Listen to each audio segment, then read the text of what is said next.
Hello, everyone, and welcome to In-House Counsel Insights, which brings together in-house attorneys in a range of practice areas to share experiences and tricks of the trade.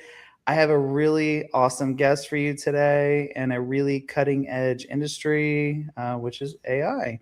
And it is Niharika Yeah, Shukla, and yeah. she's in-house counsel at Iterate.ai. Hey, how are you? Hi, Chris. I'm good. How are you doing? I'm looking forward to this conversation with you today. Me too. So why don't you just jump into this by telling us what your company does? So, I am an in-house counsel for Iterate.ai. I've been here for over 7 years now.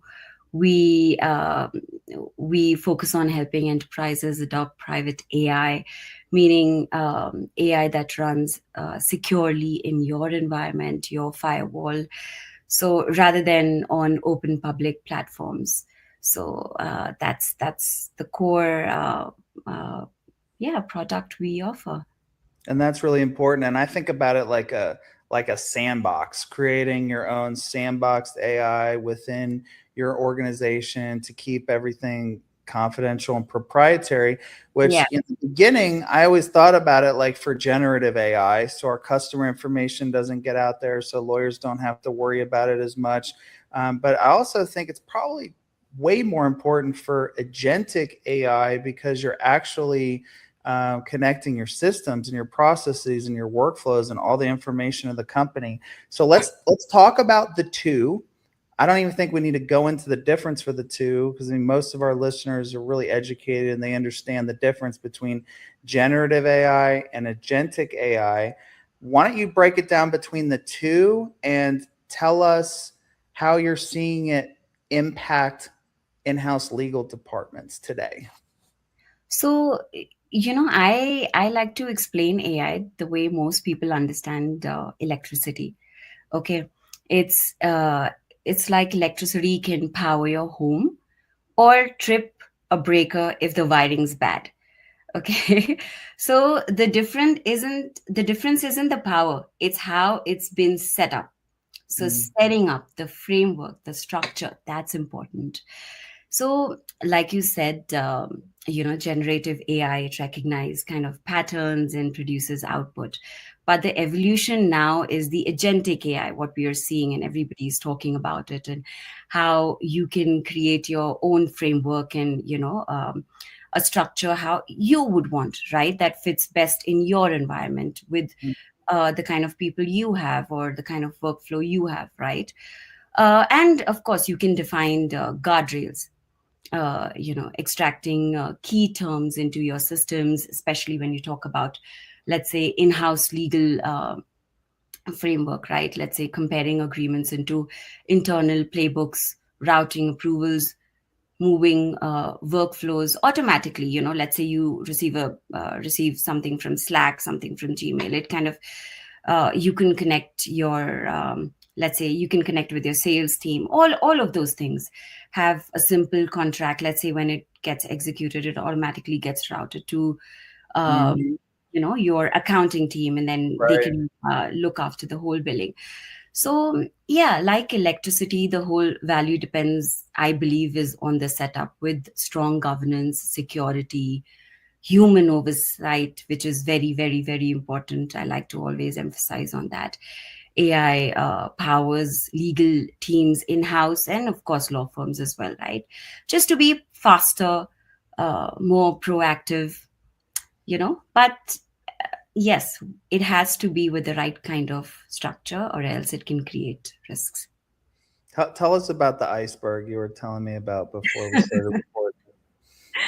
Yeah, I mean, like we discussed, I came across this very interesting video earlier today in the morning that it's from the movie Titanic. You see the iceberg, right?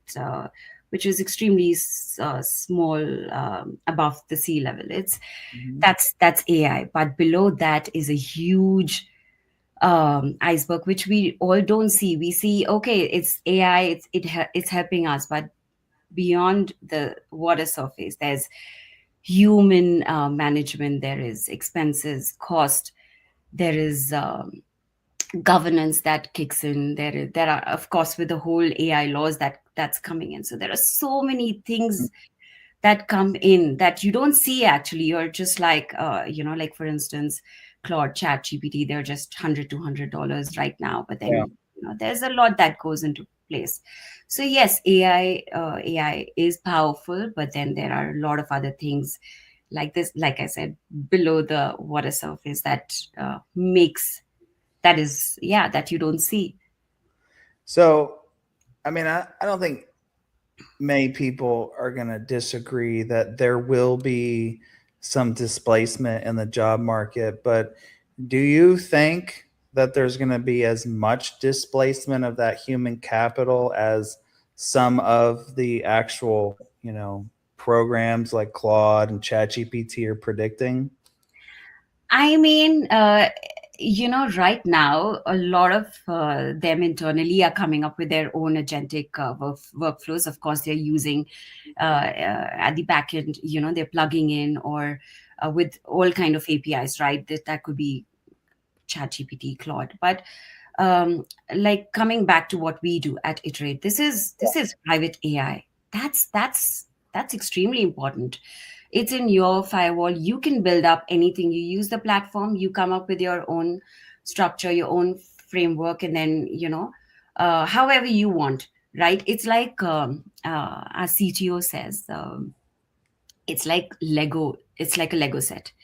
You are picking up Lego pieces and making your own structure, how Mhm. you would want, what fits best for your enterprise, for your company.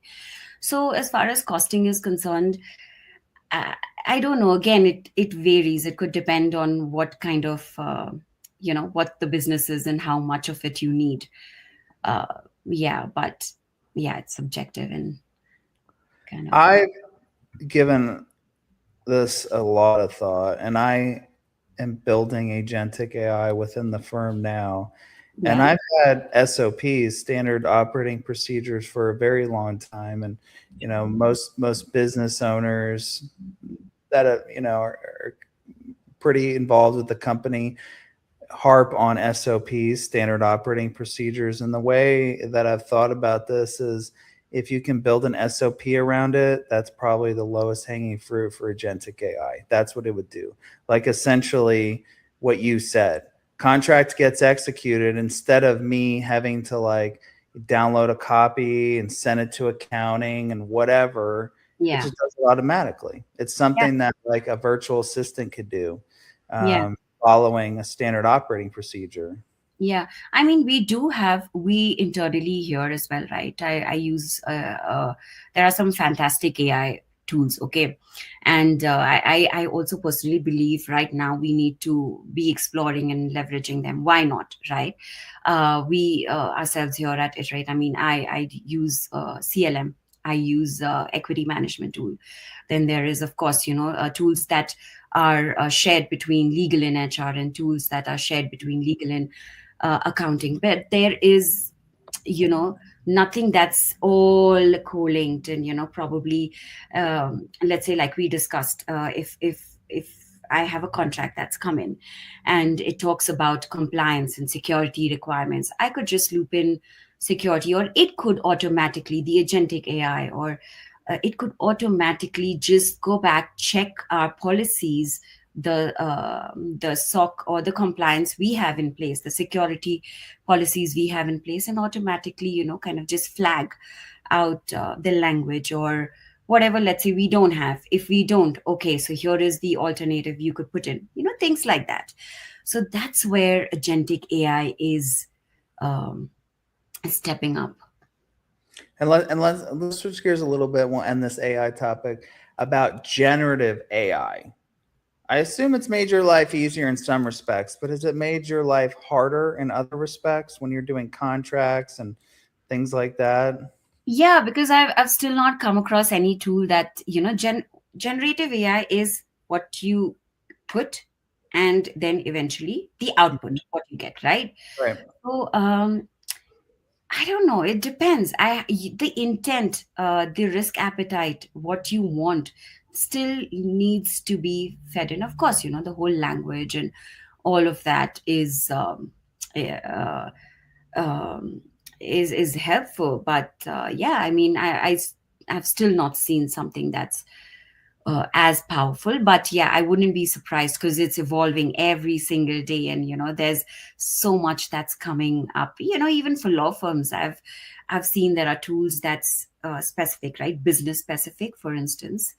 How do you target your clients, customers, satisfaction, just business development, all of that. But then there's also billable hours, how you're keeping track of it, how many contracts has been sent, which contract, how many, like version tracking, and then Yeah. for each specific client. So there are so many tools, law firm specific and in-house specific, that are coming up, and they're evolving every single day. So I wouldn't be surprised. I mean, and I'm going to share this amazing framework with you, Chris. I came across this.